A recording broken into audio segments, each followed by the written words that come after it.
OK, so it was a blast from the past in every sense. A Victorian steam locomotive that hasn't moved under its own power for 75 years is back on the rails and attracting quite a bit of attention in Dorset. Yeah, the T3 worked on express trains from London Waterloo to the south in the 1890s. And after 6 years of painstaking restoration, it's working once more. And it's the Swanage Railway's newest and oldest locomotive. Tom Hepworth has more.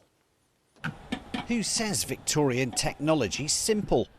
It's definitely a more challenging engine than what we're used to. The job of maintaining engines, it's more like archaeology in some respects than engineering. Especially in this case. Number 563 hasn't moved under its own steam in 75 years.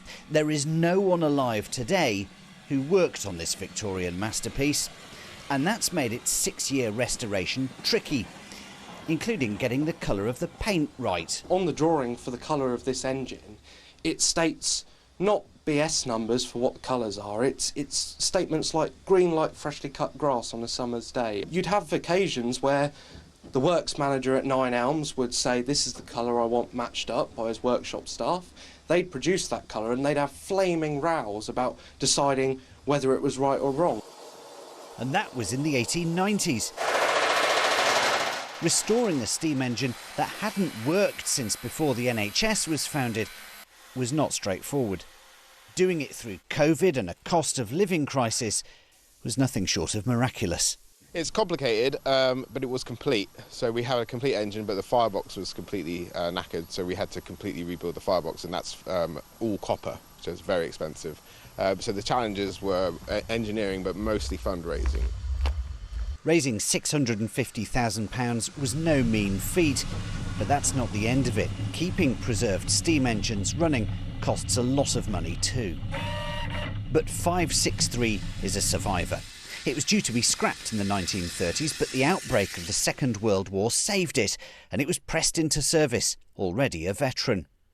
It pulled its last train in 1945 and was due to be scrapped. Here it is in store in Romsey.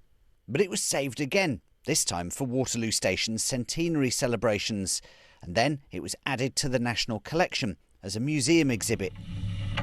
It's now got to earn its keep, and while 563 may not have the draw of a famous engine like the Flying Scotsman, it's elegant and has a certain star quality.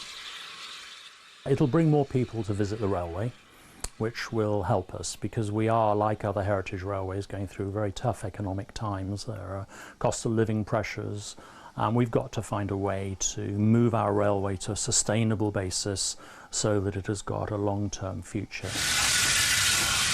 563 will be pulling trains again next week, but the pressing issue, though, is protecting it from the corrosive sea air. And there's only room in this shed for one. Tom Hepworth, BBC South Today in Swanage.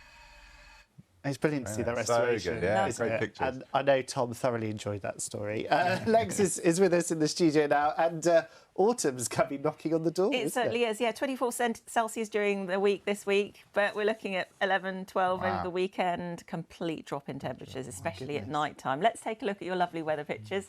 Mark Barton captured some colour on a dull day in Wimborne. Yeah, Joe Smith